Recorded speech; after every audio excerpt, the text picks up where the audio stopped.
Well, welcome back to another edition of Zero Blog 30 on Chaps. We got Kate, Nick's here, Cons, UA.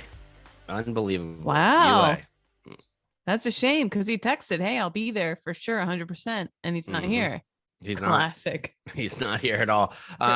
Probably because he's still recovering over that huge 38-35 win that they had over Western Kentucky. Western Kentucky, when you face them, you better pack a lunch because you're in for an all-day country ass whooping.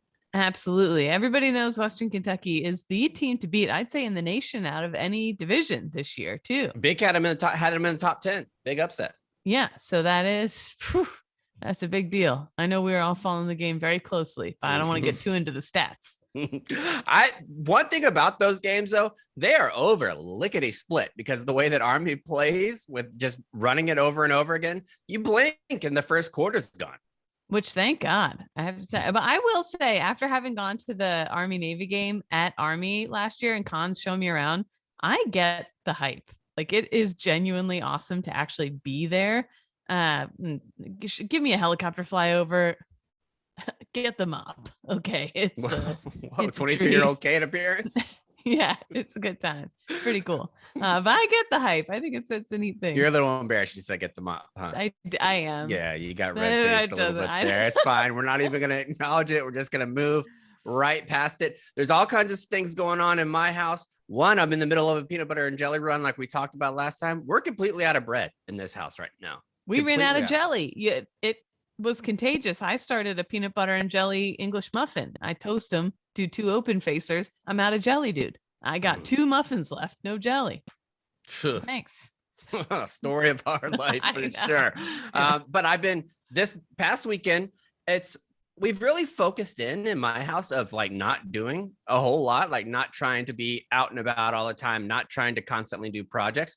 We're trying to actually rest. And I think it's because my wife has been talking to a new therapist and she's like, look, you're doing way too much stuff. You got to just chill and take time to your house or to yourself, which is a godsend for me because then I get to do nothing. I get to do nothing at all. It's fantastic. That's what I want to do on the weekend.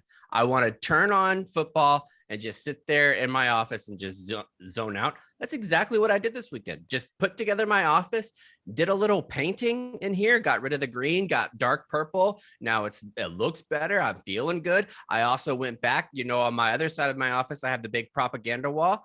I've been looking at so much of the World War II and World War I art. We really got fucked in the GWAT era with our artwork. I mean, really the only one is Max. You're right. I do follow on Instagram a bunch of combat. They still do have them artists and stuff who I don't know their names off the top of my head, but it's amazing what they'll sketch just right in the moment, like a bunch of troops getting off a helo or blah, blah, blah. And it's pretty cool looking, but you're right. It doesn't have the same effect and the same punchiness as the art of olden day. Yeah, and there's both sides too. They just would drop their little leaflets. I mean, were you ever in an area where they dropped leaflets? I don't think so. Because we definitely did that.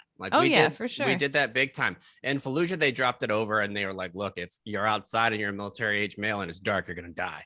And that's all they said. And it was like, whoa, if you get one of those bad boys, like imagine walking to go check the mail, you bend down to pick up some litter and you're like, if I'm outside, I'm going to die. Like that would be scary as fuck. It'd be cool if it would be a little littery, I guess. But if you're walking and all of a sudden it starts raining down, you're like $50 to McDonald's. What? If you were a fast food chain. I highly recommend just dumping coupons on it. Yeah, if you could dump $50 coupons to McDonald's, you got to do it. Anytime you got to do it. Oh, I didn't even say what rounds we have. Today we have 4 rounds in the magazine. Round number 1, propaganda is my favorite, which is why we started talking about that. Round number 2, there's some acrobatic squirrels that may hold the key to better jumping robots in an Army-funded research study that you're going to want to hear about. These studies that they're doing, sometimes I'm like, look, scientists, you guys are just out of ideas. And you're just trying to make something stick. Like attached to this squirrel article that we're going to go over, there's also one about cockroaches where they want to make the robots function like cockroaches, where they can get down and go in between little cracks and get inside different stuff. You're never going to be able to do that. You're not going to be able to do that. Are you kidding? Technology. I think you're crazy. I think absolutely we're going to be able to do it. I can't believe how passionate. Yes, dude. Robo Roach, 110%, dude. Absolutely. And I'll tell you what, if there's two countries warring, I definitely want to be on the side that has Robo Roach. That's Oh, for goddamn absolutely. sure. There's So two. yes, I I think mean, it's if we cool. could do robo roaches, I'm not against it. Don't get me wrong. But you can have robo roaches or you can have those. Remember that Cambodian rat that could find all the different IEDs? Yeah. Would you want that guy or would you want the roach, the robot roaches? Quite frankly, I prefer both, but I'm No, I'm budget not going cuts to that we choose. proposed on the last episode. Round number 3, we're going to update the safety brief because the Latvian military conducted some realistic training out in town over the weekend. The problem is they didn't tell anybody in the town that they were going to do an exercise. So they were taking weapons out with blank rounds and just firing it at will over civilians, like women with their babies walk. Imagine walking through the park and next thing you know, somebody in the Air National Guard is shooting over you with blanks with the real weapons. And they didn't even have like the blank firing apparatus on the end. Like they just look like regular weapons and they're firing. I would think in Latvia, that's a Tuesday. You would, but they were shocked. Yeah, they were surprised. They were very shocked. And finally, round number 4, we had some new Coup Goofin down in Guinea after some Green Berets accidentally helped oust the president, which they said was not intentional. I saw a bunch of stuff online about this, like where people were like, oh yeah, the CIA, no, these Green Berets, no. I promise you they didn't. Like, I think that people give the CIA and special operators way too much credit for things that they intentionally or unintentionally do. I think they legitimately went to go train these folks, and next thing you know, a coup's happening. Yeah, I think they were surprised by it. But I also do think we are good at meddling.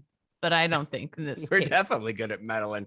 I like to meddle. I don't think that meddling is bad. Well, no, I take that back. Sometimes it's very bad to meddle. We're the world's #1 power vacuum salesman, you know? So the propaganda thing, I started really looking at a bunch of the propaganda posters because I wanted to know the background. And the way that they did it was so smart and targeting different ideas and where you don't even think about it. Like I look back at my wall and there's so many images that the way that they use the colors, it draws your eyes in and all kinds of stuff. And all that stuff was scientifically backed. But I found this article that was on the Psychologist Today website that's based out of England. And they said that all major combatants involved in World War II used pornography as a small part of their psychological operations. Mostly this involved dropping propaganda leaflets and using sexual themes in the air in an attempt to demoralize the enemy soldiers on the front. These materials are now collected avidly by folks like me, I would guess. And they said that young human beings, especially young males, are apt to give considerable attention to sex in areas of military operations. They are removed from the stimuli of secondary sex references, which are in America an everyday part of life. So they put bathing beauties, magazine covers, semi-nudes, and advertising, and all kinds of other stuff. They thought that this was the hope of the Japanese, the Axis army, whenever they were dropping leaflets over the Americans. They thought that they would do this and that it would distract the American troops because they would be so lovesick that they couldn't focus on fighting anymore. Right. So it wasn't even the message. It was just trying to make them horny. They'll all be so busy fapping, they won't see us coming through the front. I think it would work the opposite way. Like if you say you have to win this war and then you can go home and smash some cheeks, I feel like you're going full out rampage mode. Yeah. And I feel like, yeah, you might be giving them some extra material, but they've probably even already got their own in their trunk, their own pinup girls and their own this and that going on. It's probably just, if anything, that's probably a huge morale boost to drop a little porn. Passing those things around. I mean, the terabytes of porn that we used to have. Imagine if you could take somebody from World War II and bring them to like our tents and what we had in our places. Like, here's this iPad, here's this Zoom, go into the porter shitter forever, and you can use that thing. But they had 6 recommendations that they wanted to make on the propaganda. The leaflet should have, if possible, the picture of a beautiful woman. It should arouse a passion and his heart would be inclined for love. They had to use non-aggressive erotic stimuli. It's a mediator of aggressive behavior by males towards other males in that situation. So they thought it would create infighting amongst the groups. Like if you see somebody else jerking off to your same propaganda poster, you're like, hey, that's my propaganda poster. Don't you ever jerk on her face. Yeah, when the reality is you walk out of the porta john and just hand that calendar to the next guy. Here you go. It's a little gross, but I know that's not stopping you. Yeah, I don't think it matters much. I I will say that the Polaroid camera I had on my first deployment. No. Oh, wait. No, but it's worth telling again. Yeah, I was engaged at the time, and he was in another AO. Every few months, we had no contact. We'd get a mail dump, and I'd get like a ton of letters from him and vice versa. And I had a Polaroid camera because we couldn't send each other like messages over the internet or anything. I took a couple photos of my tits and I mailed them through snail mail to him. And that's got, I mean, were you doing the whole like Polaroid picture, shaking it off like you're fucking Andre 3000?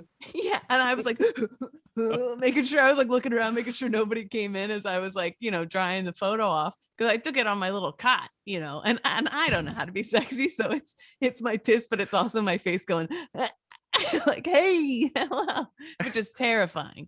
If you could see my face. Yeah, because I know you, and you would have to make some kind of joke because you would feel like very uncomfortable if you weren't making a joke doing that. Yeah.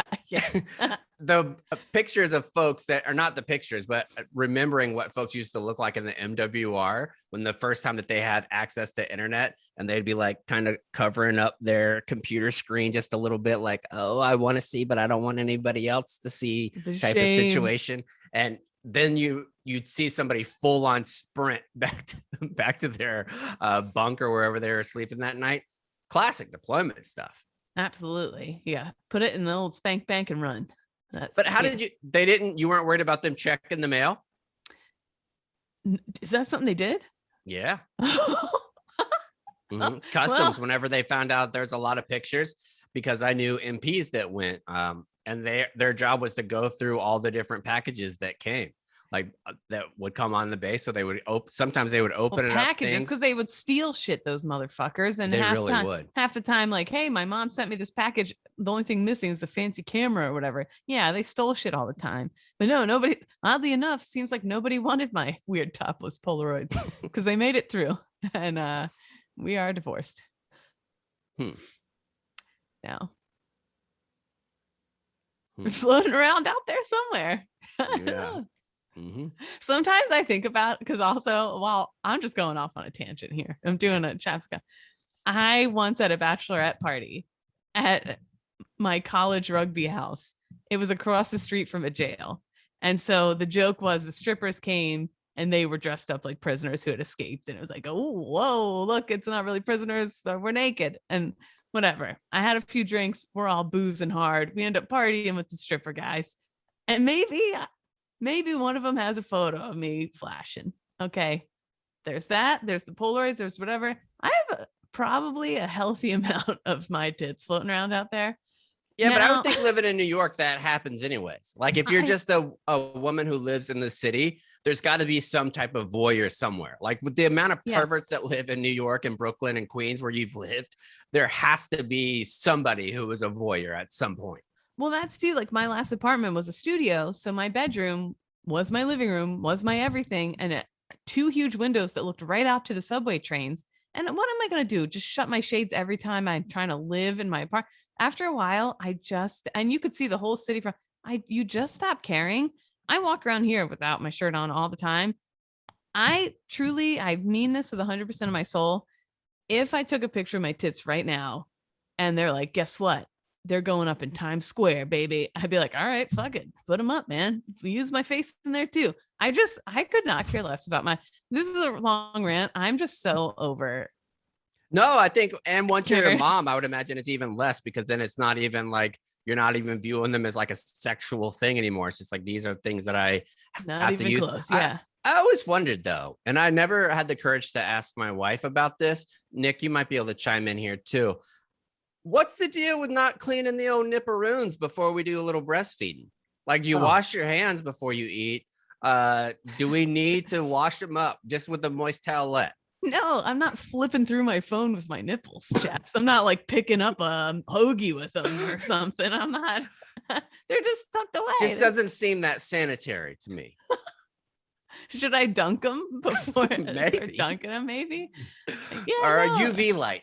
Oh, that's a great idea. Like those things that you can put your cell phone in, but instead of cell phone, you put it in your bra and you're like, oh, I'm about to feed in 5 minutes. You turn that bad boy on, the UV ray kills all the germs. I will say, if we wanted to create that product, a UV ray nipple cleaner, and we fear-based sold it, wow, a lot of babies getting sick from dirty nipples. It's a good thing I have this cleaner. Because COVID likes to go up in the nipples. Like I've heard that. Right. I bet you could fear-based sell a ton of nipple cleaning stuff if you wanted to.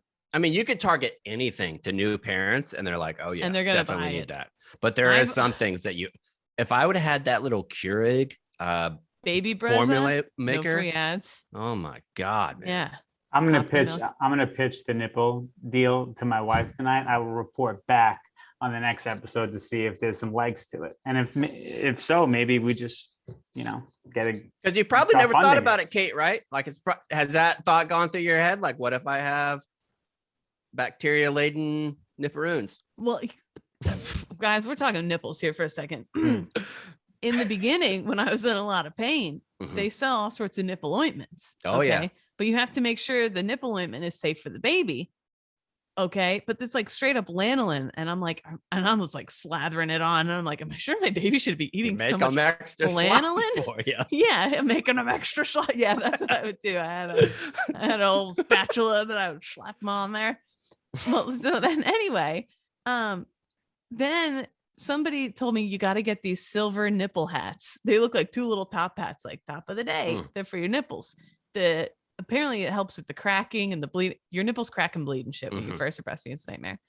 Whatever. And they said get silver, pure silver, like the metal silver, like whatever. They're expensive, but get pure silver nipple hats because it's the only metal that doesn't let germs stay on it or something. It's like super anti-germ. I didn't know this.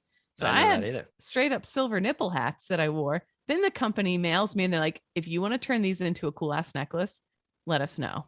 We'll turn your nipple hats for like a memento. Send us back your nipple hats. We'll stamp them with your kid's name. You can wear them like a necklace from now on. What about earrings? Like, no. Yeah, I should. They look like little symbols kind of. Anyway, that's nipple talk. Yeah, so that's the kind of thing that they would have in propaganda. Let's move on to round number 2, which is some acrobatic squirrels. Kate, what's going on with that? Well, there's a lot, but the main thing they're focusing on are the squirrels' nipples, it turns out. Just goofing. Army-funded research has scientists examining all the intricacies of how squirrels leap from branch to branch to branch. I guess Army, Marine Corps, Navy, wherever they land, in an effort to find ways to translate that bouncy behavior to the battlefield of the future. Now, I will say with squirrels, my new house is so much better for squirrel observing because I have these huge oak trees that are in my yard now. My old house had no big trees and didn't see any squirrels.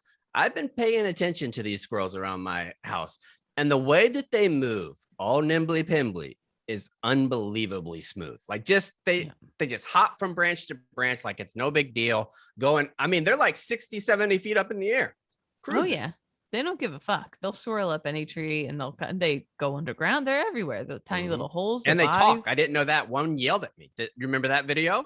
Oh yeah. They're very I had chatty. no idea that they like barked at folks. They do. Absolutely they do. Side note, quick quiz. What's the only country in the world with no squirrels? Oh, I love this game. I would say Iceland. Australia. Damn, that was going to be my second country. guess. 200 species of squirrels, none found in Australia. Anyway, Nathaniel Hunt, the assistant professor of biomechanics. Squirrels? Yes. Right. We'll have to fact check that. We need to fact check that. Okay.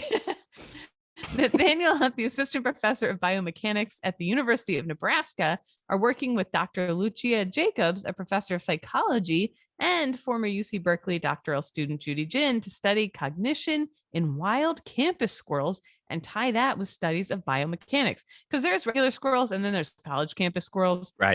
These squirrels smoke cigarettes. They're eating pizza. There's always the photo of the squirrel at the party. You know how it is. They're extra squirrely. Anyway, their work was published in the August issue of the journal Science. I wonder what that journal's about. Science, with the subheading Squirrel Parkour. If you don't know, if you're super uncool and you live under a fucking rock, dude, parkour is street level acrobatics. So basically you're like running up and down walls. You turn the urban environment into your playground, and it's like skateboarding without a skateboard, doing cool tricks with your feet. On some less straightforward jumps, squirrels would adjust mid jump and push off nearby surfaces. Again, squirrel parkour is how they're describing it. So they were looking at this out their window and they thought, what if we could get a robot to do this kind of shit? And if you're in combat, you have a robot, you probably want it to be able to do the coolest shit possible. Yeah, because all these different ones that they show, and they constantly have them on, like Business Insider puts them out there a lot. Tech Magazine will put them out there a lot on social media, where you'll have these robots that are starting to do like box jumps where they can go CrossFit pretty much. And yeah, they do like CrossFit robot where they'll jump like 36 inches and land that. But these, you're going to have to do so much more. Like, I don't know how they're going to advance the technology in order to do that, because I think about some of the spots that I had to go with my dog. And like, if my dog turned into a robot, the little cracks and crevices that they have to get over, if like there's like a wall that has been made rubble and you have to go over it, or the ability to know how to jump over a canal, where to step and things like that. There's so many other aspects that they would have to get used to on the ground. I would think the air is so much easier to use these. Why don't they just develop a better sense of like hovering? I guess maybe fuel. I don't know. Yeah, that's a good question. I don't quite know, but they're saying too, a lot of the robots that are being developed today, the objects the robots are interacting with are all stationary and stable and set.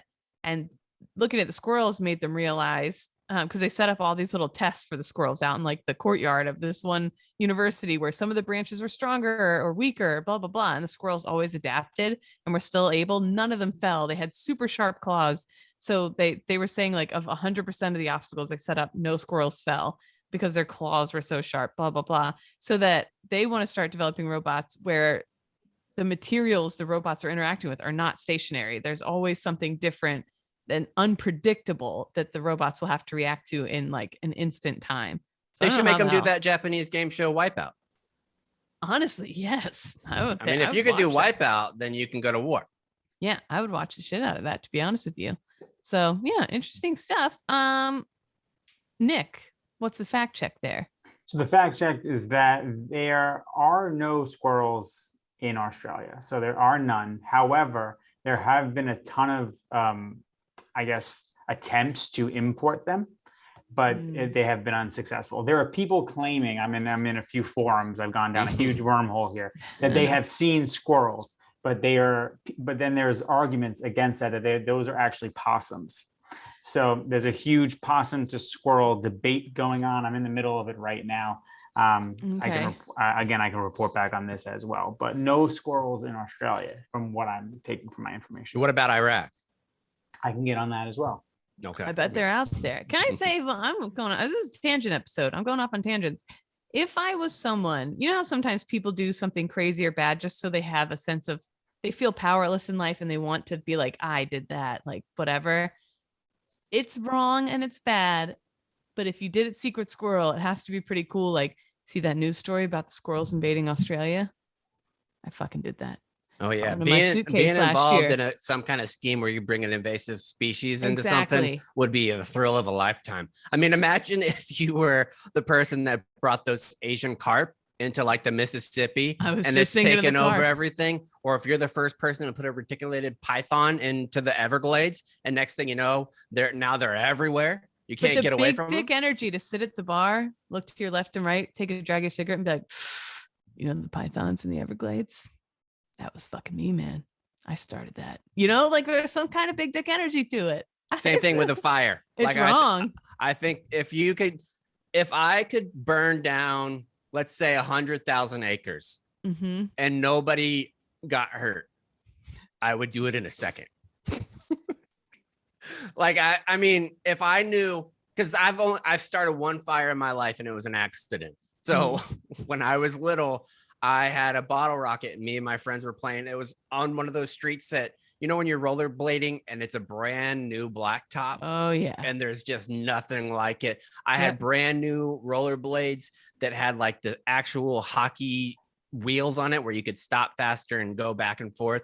and we would constantly be playing rollerball hockey out in the streets. Well, we wanted to have like a celebration after our Stanley Cup, like our hockey Stanley Cup. So I went to my house and got bottle rockets because my dad used to like to drink and put bottle rockets into like glass Coke bottles and have them fire off. So we always had just a plethora of different types of fireworks. Right. So I went back to this spot that we went, put it in a bottle, lit it off whenever we won the championship. Well, it takes off, zoom, goes straight into the bushes right behind one of my friend's house. And it caught this whole field on fire. It was probably 3 or 4 acres, and nobody's house got damaged, luckily, because the owners happened to be home and they're like spraying their fence with water so it wouldn't burn down. And my mom was like, "What happened? That's where you guys are always playing." We're like, I have no idea what happened. No idea. 3 hours later, I had to go back home because my guilty conscience was so bad. And I cried and told my mom I started the fire. Yeah. It'll get you. Yeah, but it was a fun moment. Time. It was cool watching it burn. You're like, wow. Yeah, initially you're like, holy shit, I did that. Yeah, I get it. And I also learned out, I found out in 4th grade that slash and burn actually helps the environment. So it does. You helped. We have a fact check. I have a fact check for Iraq. They're not just squirrels. We have flying squirrels specifically, and they can glide up to like 90 meters. Holy shit. Wow. Yeah, like sugar gliders? I'm looking them up now. They're pretty badass, to be honest. Like they spread their wings. You can't see me, obviously, but like they spread their wings pretty much like one of those like videos with the gliding with the wing. Oh yeah, where the people will jump out of a plane or go down a mountain without a parachute. Yeah, pretty much that. And so there's flying squirrels. We should have been using squirrels all along. Two other facts that tell this in the smoke pit tonight, if you want to sound cool. Squirrel teeth never stop growing. They grow about 6 inches per year. That's why they're always a gnawing and a nibbling. 2, they cause hundreds of big time major power grid outages every year because they love chewing through wires. And this includes they briefly shut down the NASDAQ stock market in 87 and 94. Whatever wires they chewed through shut down the stock market. And that would be fun. I mean, if you were on Wall Street whenever that happened and you're just sitting outside ripping a Marlboro Red, and you're like, fucking squirrels back at it again. What are we going to do? Can't do shit. Again, big dick energy. You're the squirrel that did that. You're at the bar. You look to your left, to your right. Little drag your tiny little squirrel cigarette. You see the stock exchanges out. Antifa squirrels. I did that. That was me. Yeah, a little Guy Fawkes squirrel mask on. Also, did you know horses' teeth never stop growing? No, I didn't know that. Yeah, so if you go to, you should watch these videos are absolutely fascinating. One, watching a horse get shoed is incredible. Like the way that people figured out how to do that hundreds of years ago blows my mind, that they're like, you know what, we could take this piece of metal, attach it to the horse, and it'll be able to walk so much further without splitting its hoof, like they where you put nails in it. It's unbelievable. 2, whenever there's this, are you familiar with Dr. Pol? Oh yes, of course. Yeah, Dr. Pol, longtime stoolie Dr. Pol. He actually showed on his show how they do it. All they do is take like a straight up chisel or rasp and just shove it into the horse's mouth like over and over and over and over again. And it grinds the horse's teeth down. And if you don't do it enough, the teeth of the horse can grow up into its own jaws. Ugh. Gross. Yeah. I don't like to picture my horses that way. All right, let's move on to round number 3. This one's the Latvian Defense Ministry offered its apologies to the resident of Riga. Yes, the Paris of the North, for the scare caused by their military exercise in the city center. The drill sparked a backlash among the residents after a video footage of the military firing blanks among civilians went viral on social media. Eyewitnesses filmed a soldier firing over the head of a woman with a small child, terrifying the kid. Another video showed the military firing a machine gun over the roofs of cars that were driving along the central streets. During such drills, we only use blank cartridges which make noise but do not pose any danger to the health or life of others. I would imagine your heart would feel differently. Like if you, an old lady, I'm a huge AFE person, America's Funniest Videos. I love that show. Are you a big AFE person? When I was a kid, the biggest threat to me was if you don't stop that, you're not going to be able to watch America's Funniest Home Videos tonight. When I'm talking about the Danny Tanner era, though. Oh yeah, when he did the same voice over and over again. If you don't finish your dinner, if you don't take this bath, whatever, you're not going to be able to watch Funniest Videos tonight. And that for me was like And it's not like you could have gone back and like YouTube did or watched it on Hulu. Right. Once it was gone, it's gone. You can't, and you got to be there right on time, which is a pressure that we don't know in this current generation. Our kids will never know that fear of missing your show. Yeah, no, and never. It worked like a charm. I would be upset if the video I didn't think was the funniest, like, won at the end. Mm-hmm. I got very invested in that, and I desperately wanted to be an audience. Do you guys take wagers in your family, like of what, like friendly little wagers? Like if I get it right, then you have to do the dishes. If you get it right, then I have to vacuum. No, but my brother and I would guess, and then it would be like, aha, I was right kind of thing. But no wagers. My parents would record stuff and then play it later, knowing the outcome, and always bet the winner. So my brother and I would always lose. I do remember that. Cold-blooded Italians. Well, I say all that because I love prank videos. A good prank video makes me laugh. I think it's my dad funny bone. But when people do it to old ladies, I get legitimately upset. Yeah, when they do something like a loud popping, like to Nona. We would never prank Nona on this show, ever. Never. The heart can't handle it. So now you got machine guns in Latvia. Like you're just minding your own Latvian business. And the next thing you know, somebody's firing off a machine gun. You would shit your pants right there in the middle of town square. Yeah, absolutely. I imagine here in America, that's like it's like a Tuesday at a mall somewhere. So you like, also, I like that the Ministry of Defense isn't saying sorry. They're saying they were just, it was blanks. Don't worry, everybody. It was blanks. And everyone's like, we don't care. That's not what we're mad at. You scared the shit out of us. Like, I don't know. Yeah. They're like, we understand that you're upset. We'll work on it going forward. All drills of the National Armed Forces are organized in full compliance with safety rules, and the public is always informed, noted the minister. But apparently people were not informed that did not know. This made me remember in February of 2019 in Los Angeles on Wilshire Boulevard, they had military grade choppers, the sound of gunfire, the sound of bombs and explosions. And the Army wanted to enhance soldiers' skills using an urban environment to give them an idea of the real thing. They were doing that right on Wilshire Boulevard. And of course, they disseminated the information ahead of time, but you always miss people. There's always people. Yeah, because if it's an email that's coming from the city that you're living in, you're not reading that. Like I would say 99% of the emails that I get, I don't even open it. Like I just immediately click delete, like see who it's from. And I don't give a fuck. If it's coming from the city of Los Angeles, the odds are I'm not going to read it. So I wouldn't know. You never know any of this stuff, like figuring things out because I think that because of our jobs, we are so in tune of what's happening on the internet. And therefore we know like what's going on in the world the majority of the time. That's not the way most people live. Most people don't live their entire lives on the internet, so they'd have no idea. Yeah, I watched a news report where the first guy, the news guy interviews him. He's like, "This is really scary. I didn't know." And the second guy comes out of his apartment. He like looks stoned as shit, and he's like, "It was fucking sick. Pretty much. There was helicopters going between the skyscrapers. I think it's cool as hell." Like he didn't know, but he thought it was awesome. That would be fun to be a helicopter pilot and zooming in and out of buildings. And speaking of, I said last week I didn't want to consume any of the 9/11 content. I actually did last night because one of my favorite hobbies to do are things that only happens in football season is 60 minutes. Because I'll watch the afternoon game on CBS and then it rolls right into 60 minutes. And I happened to catch one of the stories that they were telling last night. And if you haven't got the chance to do it, go back and look at the 9/11 segment that they did. They went and profiled all these different firefighters and how everything went down. And the story is just remarkable of what people did and knowingly going up the towers to try to get people. They included all kinds of like 911 calls and people. The butterfly effect and how many people that touched and really would affect them. Imagine being the 911 operator fielding all those calls of people that are stuck. I mean, just awful. Yeah.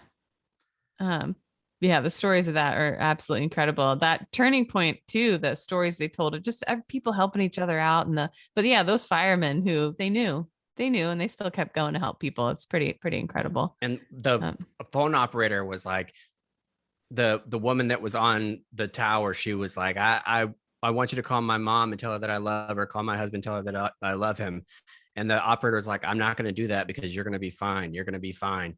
And one of the statements from the fire marshal that was there, he said, even though everything went wrong, like obviously it was horrific, but I think about all the people who are trying to do good and the few people who did bad. Like you look at 9/11 and there was 5 or 6 people that were involved in making it a really, really bad day for everybody. But there was tens of thousands of people who stepped up to do the right thing and do good afterwards. And that's what helps him like sleep at night now, is knowing that there's so many more good people than there are bad people. And it was just really, really touching. I just sat there like stone faced and couldn't believe the amount of heroism that took place. It was just, it's remarkable. Yeah, it was. This was last night, right? That you were. Mm-hmm. Yeah, I was like a Sunday night on the 12th, and I'm like, getting 9/11 text from Chaps about it. It's a day later, just finally coming around to. Well, I was doing avoidance because I didn't want to do it. You know, like it's hard. Yeah, I didn't want to go through, even though I don't have like a very personal connection besides like my friendship with Large and Annie now. Like I didn't have that being from the South, and hearing people's first stories, like it changes the entire scope of what happened in my eyes. Yeah, Nick, I'm sure you could speak volumes to it. But... Yeah, I mean, my dad's a fireman. For anyone out there, he was a captain in the fire department for 31 years. He worked with OEM under Giuliani for 6, and he retired in 2000 because of injuries. Yeah. So, and I think my dad's building was World Trade Center 3, which went down. So, I mean, just think about the year when he retired and what happened next year, what the outcome probably would have been. Yeah. So it's just kind of a thing. That's my like personal experience. But I mean, I was in class. I saw one teacher approach another. I was in the auditorium, and next thing I know, it's like you can't get home. But I was able to see everything because my school was right on the harbor.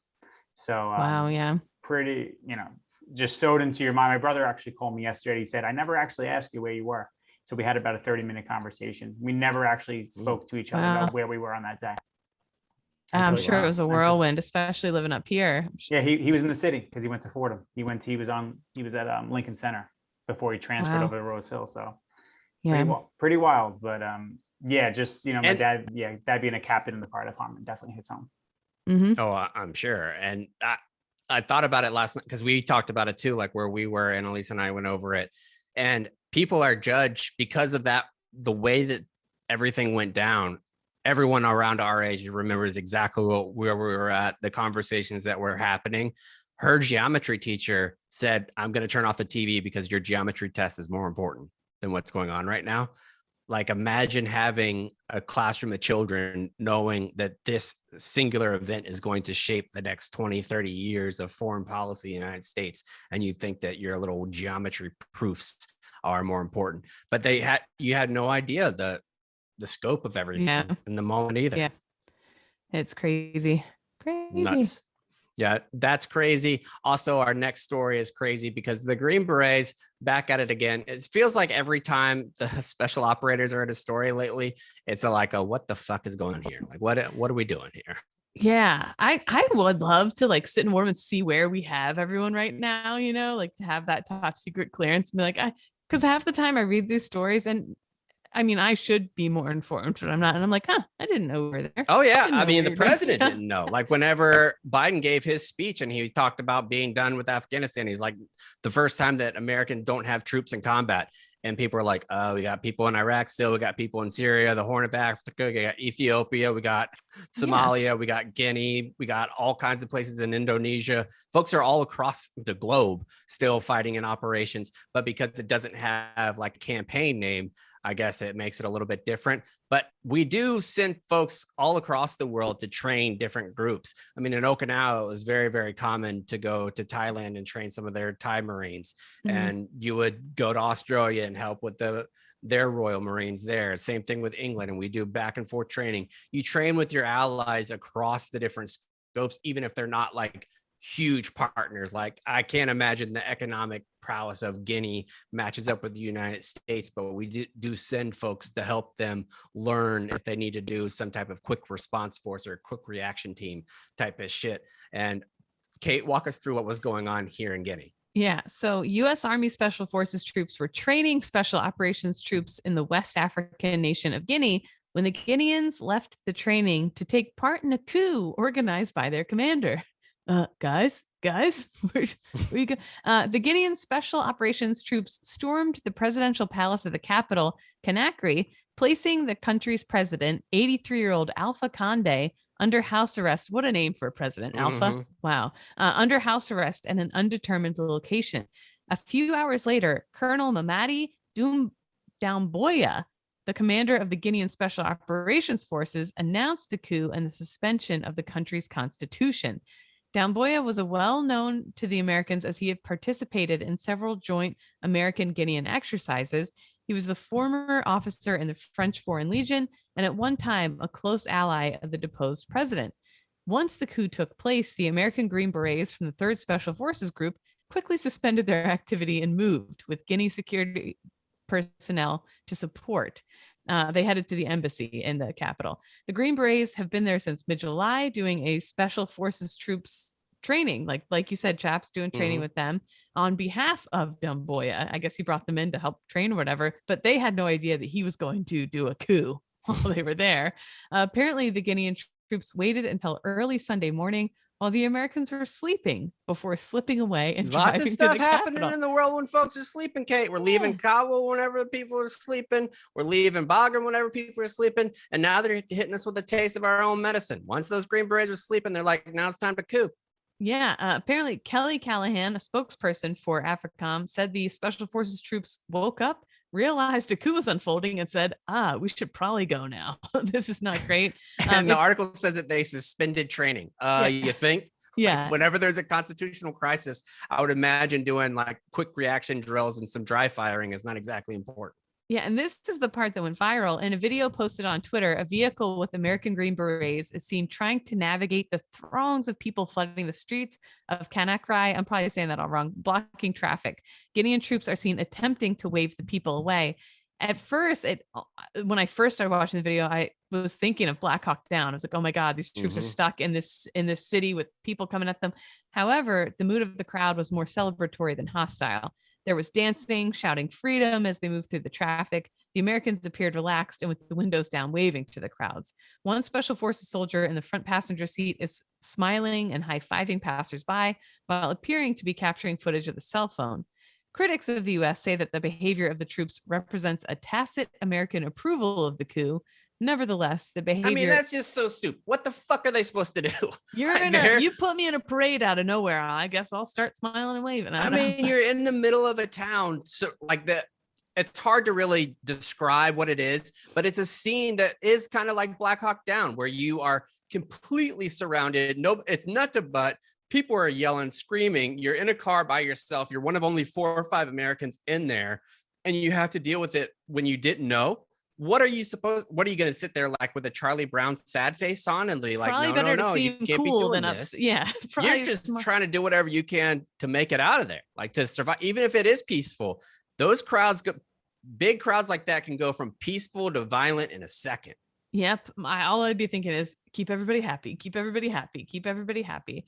And still, though, I can understand how people would say, well, it makes the U.S. look complicit, whatever. That being said, the U.S. had to deny involvement. The U.S. government and military are not involved in this apparent military seizure of power in any way, AFRICOM said. The United States strongly condemns these actions in Guinea and any attempts at forceful seizures of power or unconstitutional actions. How hard do you think it was to be a Guinea Special Forces guy, and later on tonight you're going to go do this coup?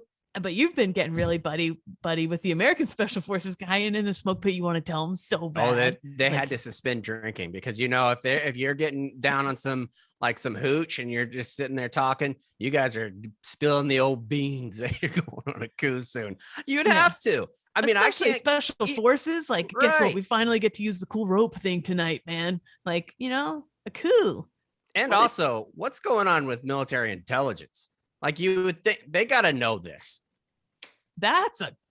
Chaps, that is an excellent point. Our own Special Forces hanging out with them and nobody knew. No one from S2, none of the CIA folks that do all this stuff, none of the NSA folks, they didn't intercept any type of communication. They didn't get any heads up since they've been there in July. Several months you've been there and they don't have any type of intel. That's not great. if I was the special forces troops, the US special forces troops on the ground with these guys and they went and did this and I had no idea, I would be like, because hey, what the fuck? Did nobody vet Damboya and nobody look into this guy before you sent us here? Because there has to be communication. Guys? I mean, you can't That's insane. You can't do this and decide to do it in like 2 hours. Like this takes coordination to do this type of thing. But that's not the only military intelligence failure. We also saw it in like the withdrawal of Afghanistan, where they didn't think a whole lot was going on. And the people that I talked to said that the folks that were on Signal app and they're on like WhatsApp that's encrypted too, like all of those people had so much more knowledge about what was actually happening in real time than the official channels of military intelligence, which is scary. I mean, with the amount of money that we spend on military intelligence, to not know that you're essentially training people to do a coup, like while you're actually doing it, huge failure. Just put a mole in the smoke pit, damn it. You'll know more about what's actually happening. There's all these news channels having like generals and colonels and shit on to talk about what happened in Afghanistan. I'm like, have a Lance Corporal on, man, who was there in like 2009. They'll be able to tell you better. Did you see what Petraeus said?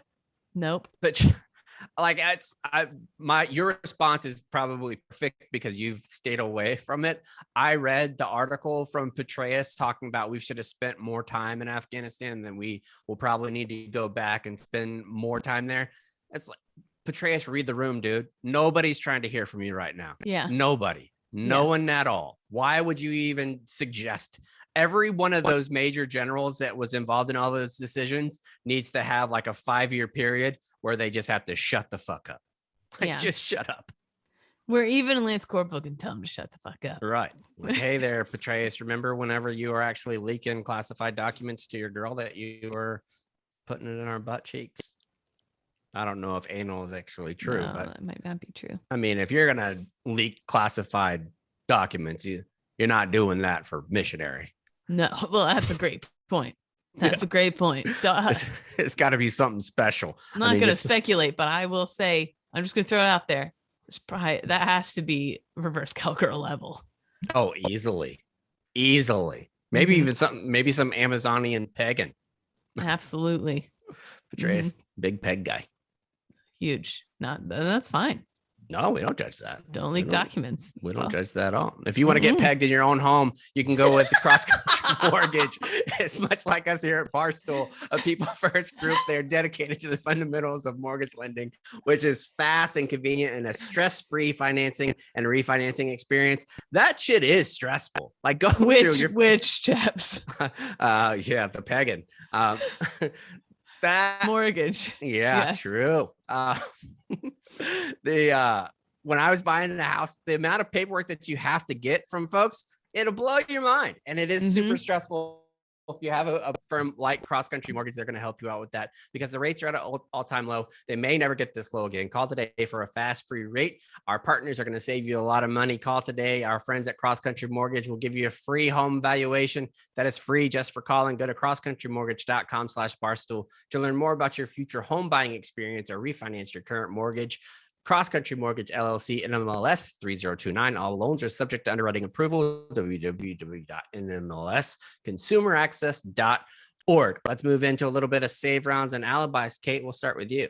I'm just going to add on to that ad real quick for the Army people listening. Mortgage has a silent T in it. Don't forget. You're spelling that out. MORTGAGE. Okay. Anyway, what save rounds do I have?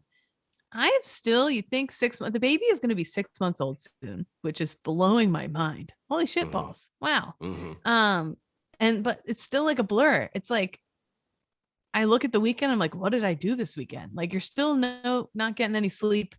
I don't know. I wanted to recap my weekend kind of. And I went to a bird festival yesterday in the Meadowlands. So that's really exciting.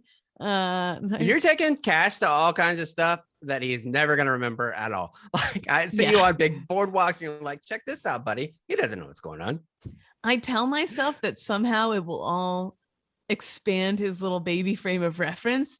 Like I just walked him around looking at reeds blowing in the wind yesterday for like an hour. I was like, soak it in, man. I don't know what this will mean to you, but it's going to mean something. Your Instagram is completely different than it used to be. It used to be like, start picking up about 2 or 3 o'clock. And then it goes on until the wee hours of the morning. Now you wake up 6:30. I see like the xylophone is just being played. I have not been drunk. Even that bachelorette party I went to the other weekend, I didn't get drunk. I couldn't. I get too anxious. I'm like, how are we what on if- ripping cigs? I didn't even rip a cig. I wanted to. I've been huffing when I smell secondhand smoke on the street. Most people are grossed out by it. I'm like, yes, I love it. I can't get enough of it. It doesn't even bother me when I'm with the baby. I'm like, we're walking through that cloud, pufferoon. But anyway, it's a puff. It's not I gonna mean, what hurt. he's been getting is bacteria. From my nipples, right? My dirty nipples. Apparently, that's the thing. I wasn't gonna say it. Also, I like. I'm so sorry to be talking about this on here. Breastfeeding, man, it's like a full-time job, and Mhm. pumping and milk and all that shit. It just takes up so gosh darn much of your time. My goal is 6 months. I'm almost there. I don't know what I'm gonna do when I get there. If I'm gonna keep going. Do you think it's kind of like, like a weight loss challenge or something like that, where once you reach your goal, you're like, well, do I keep going, or are you going to Forrest Gump it, where you're like, well, I guess I'll go home now? I guess I'll go home now. My nipples just slowly go back. I don't know what I'm gonna do. Yeah, I just truly don't know. I've tried feeding him food a couple times. He's not having it. So I don't know. But that was my big goal. But what would you do with all that free time? Yeah. Something to think about. What am I talking about? I have no idea. I had all sorts of stuff about my life I wanted to update and say, but I'm drawing a blank. There So. you go. Nick, what do you Very got? exciting. Yesterday, my parents came over and they brought pizza from Brooklyn, and just wanted to say, like, it feels like my childhood when I'm eating like that type of pizza there. I don't know if it's Was a it Jersey. Sicilian style? It's a Sicilian style. They would never bring a regular pie to me. Yeah. They would know better. I'm Sicilian all the way. I'm a grandma slice. Yeah, but I don't know if it's like I'm obviously relatively new to Jersey, so I don't know if it's like a thing, but I just don't like Jersey pizza. My parents came. Nick, did you know I used to live in Sicily? Did you? I Mhm. did not. Sigonella. Oh, wow. I did not know that Mhm. at all. That's actually pretty damn cool. Yeah. Yeah. But yeah, the home of the mob, the original mob. but That's true. I have no connections, for the record. Just want to put that out there. But yeah, That's what somebody in the inside would Yeah. say. Mhm. But they brought that from home. I thought that was really nice of them to do that, because they're not big on surprises, but they did that for their youngest. So I appreciate it. Nice. There you I got go. 2 things. One is my beloved Jaguars were so terrible yesterday, so disappointing. After all this hype and wanting it to be good, and they just shit the bed yesterday. I was so sad sitting in here. And 2, I'm still over Conor McGregor trying to fight everybody and anybody. Conor McGregor has like the littlest dick energy of anyone in the world right now. He's trying to fight everybody. Like, to me, that's like, you're Conor McGregor, you're champ, you've done all those things. Why are you trying to fight fucking Machine Gun Kelly? But do you think that was staged because they are supposed to fight soon or something? But Machine Gun Kelly's just like a rapper. Like, he's a Exactly, skinny but little that's- rapper. But chaps, that's the way fights are going these days. Pay-per-views. That's the direction they're going is, oh, look, it's this popular YouTube guy. It's this popular rapper There's guy. no shot Machine Gun Kelly fights Conor McGregor. And I don't know. Oh, it looks bad though, because he's losing. If he was winning, I wouldn't care what he Right, was you've doing. lost like But he's 3 of your losing. last 4 fights. It's tough a look for him, I think. I don't think he needs to be doing that without Or 4 of his last 5, something insane like that. Like, I Yeah. think Donald Cerrone is the only one that he's beaten. Cerrone. Yeah, he beat him in like the first round, like a few seconds. But other than that, he's been beat pretty handily. the last few Mhm. minutes. Yeah. I want to say one more thing while we're talking about Machine Gun Kelly. He and Megan Fox, they stayed at some Airbnb for a month or whatever. And when it's time to leave, she tweets out like, boy, wouldn't you all like to see what we did on this kitchen table? And it's this big ass kitchen table. And she's alluding to like, we had lots of sex on the kitchen table. And Mhm. people are like, oh, that's so hot. No, it's not. Oh my God, no, it's not. Do you know No. all the little, the curve of your spine's going to be hitting the table, or one of your little elbows is stuck on it, or And he's skinny as shit. he's skinny. Think of all the bones just clanking around on that table, just like 2 skeletons just clinky clonking along. I immediately wanted to say it's not that hot. And I am very comfortable with saying if a dude's hot or not. Machine Gun Kelly's not hot in the slightest. Oh, you think he is? Like, in a Let me trashy tell kind of you. way. There's a difference between being hot and being able to look at somebody and be like, I've said this before. Every guy in his 30s who's on a BMX bike outside a 7-Eleven because he's got too many DUIs and he's wearing like a old white beater shirt with basketball shorts or whatever, you're like, ew, but also you're like, but that guy probably knows how to fuck. I don't know why. Yeah, but I think Machine Gun Kelly, I just look at him, and Nick back me up on this. He looks like he's the type of guy that has a skinny wiener. Like just a long skinny wiener. Nobody wants that. I don't see it. I don't know. Just there's nothing. He's just a interesting looking individual that I wouldn't like. I don't know. I wouldn't fuck Machine Gun Kelly. I'm putting that out there right now. I certainly would not. I'm on your side, Chaps. I would, but not on a table. Vote no. All right, we'll be back on Friday. It's on the retreat.